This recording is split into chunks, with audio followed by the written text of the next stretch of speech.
The British Empire began as a set of small trading posts and overseas settlements. Over the next 4 centuries, it expanded into the largest empire in history before eventually collapsing after the Second World War. The story of the British Empire starts in the late 1500s, when England began establishing its first overseas bases and expanding its naval power. By the 1700s and 1800s, Britain gained territories through wars such as the 7 Years' War and expanded across Africa, Asia, and the Pacific.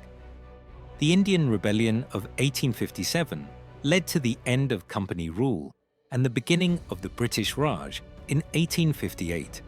At its height in the early 20th century, the empire controlled nearly 23 to 25% of the world's land area. But after 2 world wars, Britain could no longer maintain such a vast system. Countries across Asia and Africa declared independence. Just a little over a century ago, the British Empire controlled nearly 1/4 of the world's land surface and governed almost 20% of the global population. But how did that empire eventually dissolve, ending with the handover of Hong Kong in 1997? This is the story of the British Empire.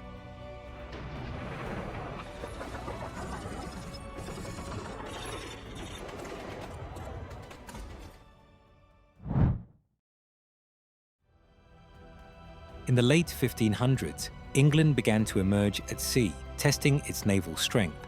Sailors like Sir John Hawkins, who made voyages to the African coast, and Sir Francis Drake, who raided Spanish shipping, played key roles. Hawkins is particularly notable. He not only built early trade with West Africa, but also engaged in the Atlantic slave trade.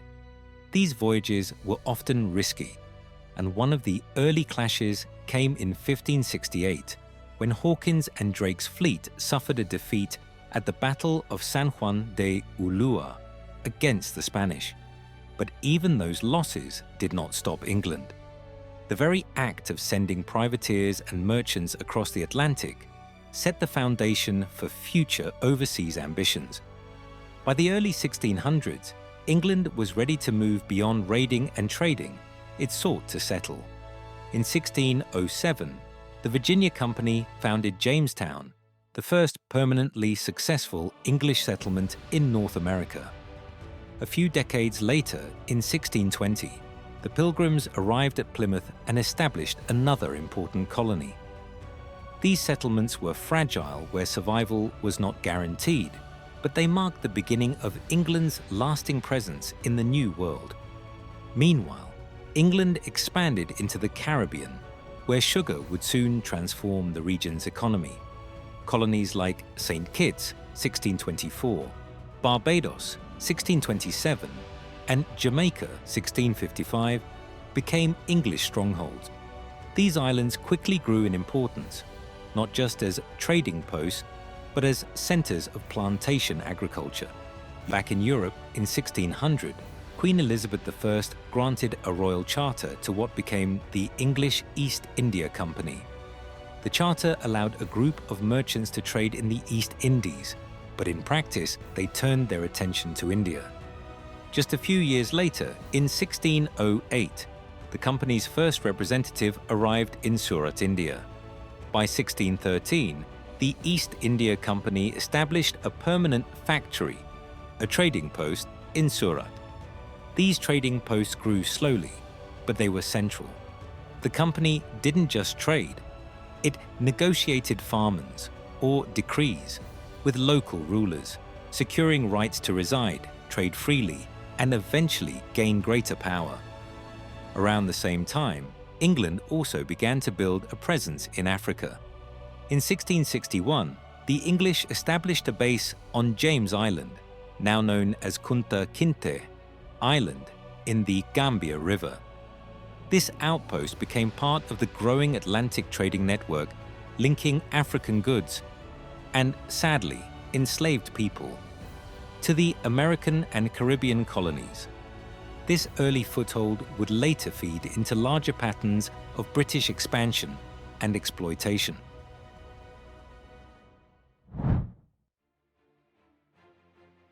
The mid-18th century brought a war fought across continents. The 7 Years' War, 1756 to 1763, pitched Britain against France. Battles spread from Europe to North America, the Caribbean, West Africa, and India. Britain won decisive victories at sea and on land.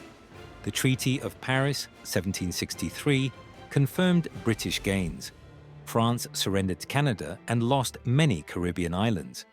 Britain also secured the dominant position in India. This victory shifted the balance of power and gave Britain a global platform to expand trade and influence. Soon after, Britain faced a major setback in North America. The American Revolution, 1775 to 1783, ended with the independence of the 13 colonies. Britain lost its most mature settler colonies. The loss forced a change in imperial strategy. Britain looked east and south rather than west. It poured resources into India. It founded penal and settler colonies in the Pacific. This redirection shaped the next century of imperial growth. With America gone, Britain increased activity in the Pacific. In 1788, the First Fleet landed at Sydney Cove. New South Wales became a penal colony. Later, the colony expanded and new settlements followed. Britain claimed other Pacific islands and increased whaling and trading networks. These outposts served both economic aims and naval strategy. As British influence deepened in India, tension between local communities and the East India Company kept rising. Economic pressure, land taxes, cultural interference, and military grievances created widespread unrest. This pressure finally exploded in 1857 when Indian soldiers in the company's Bengal army mutinied. The rebellion spread quickly across northern India, with major centers in Delhi, Kanpur, and Lucknow. The uprising lasted more than a year. When the British government finally regained control, it realized that company rule had become unstable and unsustainable. As a result, the Government of India Act of 1858 ended the East India Company's authority. India was transferred directly under the British Crown, marking the official beginning of the British Raj. From 1858 onward, India was governed by a viceroy appointed by the British government. Administration became more centralized. Railways expanded, and major economic reforms were introduced. This transition reshaped the entire imperial system, turning India into the political and economic center of British overseas power. With India now under direct crown control, Britain shifted to a more formal and strategic style of empire building. This new approach became even clearer as Britain expanded further across Africa and secured key routes that tied the empire together. By the late 19th century, new technologies, steamships, railways, and modern medicine made it easier for Europeans to push deeper into Africa. Britain rapidly increased its presence, claiming territories such as Egypt, Sudan, Kenya, South Africa, Nigeria, and the Gold Coast. This period is often called the Scramble for Africa, where European powers competed to seize land and resources. One of Britain's most strategic moves came in Egypt. In 1882, Britain occupied Egypt to secure control of the Suez Canal, a man-made waterway that linked the Mediterranean to the Red Sea. The canal shortened the route to India by thousands of miles and became one of the most important arteries of the entire empire. Controlling Suez meant controlling global trade and rapid military movement from Europe to Asia. As Britain expanded across Africa and held Suez, it built a web of naval bases and trade routes that connected the empire from London to Cape Town and from Cairo to Bombay. These lines of communication allowed Britain to project power across continents and protect its economic interests. By 1913, the British Empire had reached its peak. It ruled over nearly 1/4 of the world's land and governed about 400 million people. Its territories included India, Canada, Australia, New Zealand, large parts of Africa, the Middle East, Southeast Asia, and numerous islands around the world. This extraordinary reach gave rise to the famous phrase, "the empire on which the sun never set." London became the centre of international finance. British industries supplied global markets. Steamships, railways, and telegraph lines connected the empire in ways that made communication faster than ever before. The Royal Navy patrolled the oceans to secure trade routes, stretching from the Atlantic to the Pacific. By this time, the empire functioned not only through direct rule, but also through dominions like Canada and Australia, which governed themselves internally but remained part of the imperial system. Culturally, politically, and economically, Britain was at the height of its global influence. By the early 20th century, the British Empire was immense, but the two world wars placed huge burdens on it. During World War I, many parts of the empire contributed troops and resources. After the war, Britain's economic strain was visible, and it became harder to govern so many territories. Moving into World War II, the pressure increased dramatically. Several British colonies in Asia, including parts of Southeast Asia, were occupied by Japan. After the war ended, Britain emerged victorious, but economically weakened. The cost of maintaining its global empire became far more difficult to justify, especially with the rise of nationalist sentiment in its colonies. In the wake of the wars, movements for independence grew rapidly across the British Empire. Colonies that had been dominated for centuries now demanded self-rule. A turning point came in 1947 when India and Pakistan gained independence. This event is often seen as the beginning of the end for the British Empire. Following India's independence, other colonies increasingly pushed for freedom. Nationalism in Africa, Asia, and the Caribbean became more powerful. Britain recognized that its old imperial model was no longer sustainable. International pressure, including from the newly formed United Nations and the changing economic realities at home, further accelerated decolonization.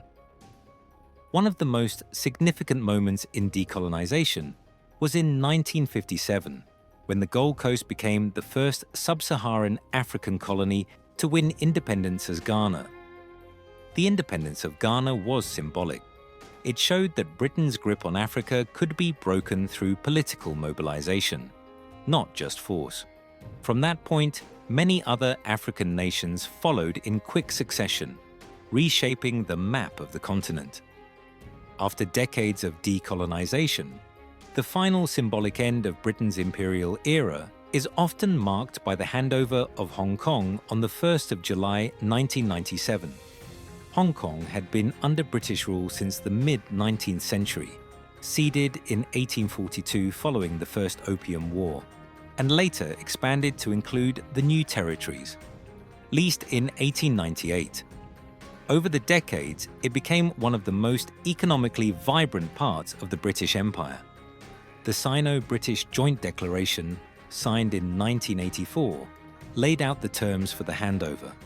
When the treaty took effect in 1997, Hong Kong became a special administrative region under Chinese sovereignty. Many historians view this event as the end of the British Empire in practical terms. Although the empire no longer exists, its legacy remains strong. Britain helped establish the Commonwealth of Nations, a voluntary association of former colonies that cooperate on diplomacy, development, and culture. Many countries retain British legal, political, and educational structures introduced during the colonial era. Even after the fall of empire, Britain still holds authority over 14 overseas territories, which represent the last fragments of its once global dominance.